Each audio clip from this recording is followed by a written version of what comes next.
విద్యార్థులు విద్యతో పాటు క్రీడలలో మంచి ఉత్సాహంగా ఉండాలన్నారు వెటర్నరీ డాక్టర్ రాధా సత్య అన్నారు. చిన్న చింతకుంట విక్టరీ హైస్కూల్లో 77వ గణతంత్ర దినోత్సవం పురస్కరించుకొని ముఖ్య అతిథులుగా వెటర్నరీ డాక్టర్ రాధసత్య పాల్గొన్నారు. ఈ సందర్భంగా డాక్టర్ మాట్లాడుతూ విద్యార్థులకు గణతంత్ర దినోత్సవం గూర్చి పలు సూచనలు చేశారు. పాఠశాలలో ఆటల పోటీల్లో గెలుపొందిన విద్యార్థులకు పాఠశాల కరస్పాండెంట్ సుదర్శన్, పాఠశాల ప్రిన్సిపాల్ రాధతో కలిసి డాక్టర్ రాధా సత్య మెడల్స్, బహుమతులను అందజేశారు.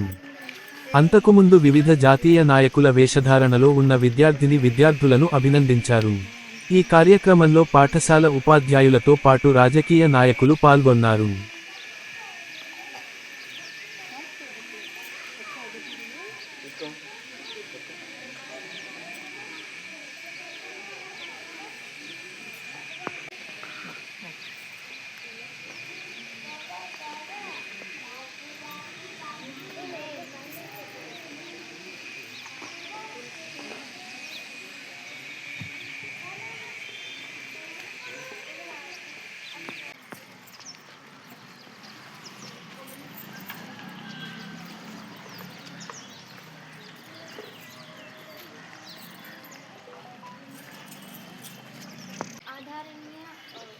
आदरणीय प्रधान अध्यापक, अध्यापिका, अध्यापक और मित्रों, इधर प्रस्तुति सभी को गणतंत्र दिवस की हार्दिक शुभकामनाएं।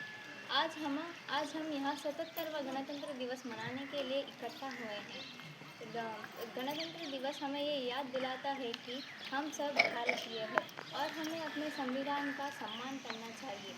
बाबा साहेब डॉक्टर भीमराव अंबेडकर ने 1950 में संविधान को लिखा और 26 जनवरी 1950 को गणतंत्र संविधान को लागू किया। గేమ్స్లో కాదు అన్నిట్లోని కూడా ఫస్ట్ రావాలి. రాకపోయినా పర్వాలేదు, మీకు ఎందులో ఇంట్రెస్ట్ ఉందో ఆ ఫీల్డ్ మాత్రం వదలకూడదు. గేమ్స్, క్యారమ్స్, బ్యాడ్మింటన్, క్రికెట్ ఏదన్నా ఆడండి, అన్నిట్లోని ఫస్ట్ రండి, ట్రై చేయండి, కానీ వదలొద్దు, దేన్ని వదలొద్దు. స్టడీస్లో కూడా ఎప్పుడు బాగా మార్కులు తెచ్చుకోండి. అందరూ పేరెంట్స్ని ఇబ్బంది పెట్టద్దు. ఇప్పుడు చదివిందే మీకు ఫ్యూచర్ అన్నమాట. ఇప్పుడు ఎంత బాగా చదువుతారో రేపు పొద్దున అంత మంచి పొజిషన్లో ఉంటారు మీరు. ఇప్పుడు బాగా చదువుకోండి, పెద్దయ్యాక ఆడుకోవచ్చు మనం.